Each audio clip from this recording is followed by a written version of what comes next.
Okay, but I want to know those. Like, who was the first person to effect a civil remedy against the state because of another person? Because that would effectively change the whole way. That would change the whole way of the interaction of the government with the people.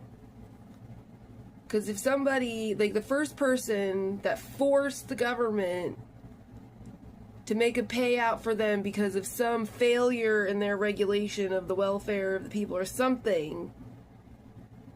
At that point, it's like, who is making the government afraid of lawsuits if they don't micromanage the people or something?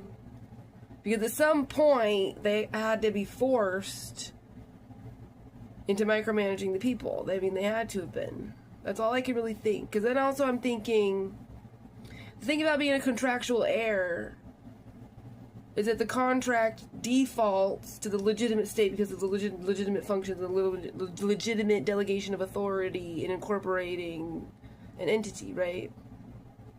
So then I've been thinking, what if somebody decides to start, like, swooping up those properties because they're held by the public and the state? But it's like, you still can't...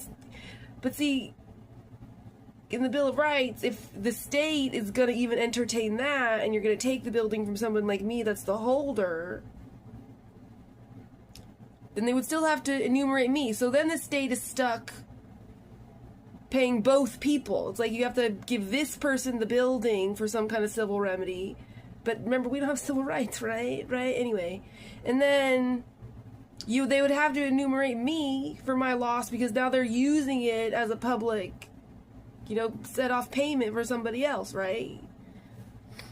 So at what point did it become that, like, the me gets shafted, right? Because then that would be a cover-up, because then the poacher would have every reason to make it never look like I was there, so then the government would just cover up their poaching in whatever way they're doing it to get out of paying me. But why do they seem to not care about paying him if that's the scenario we're in?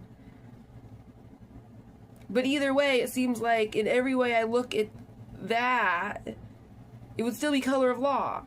And you can't say that color of law cops would ever have the right to drop people off at a legitimate state, holding, location. Because the federal state is already against color of law. So, are they all terrorists?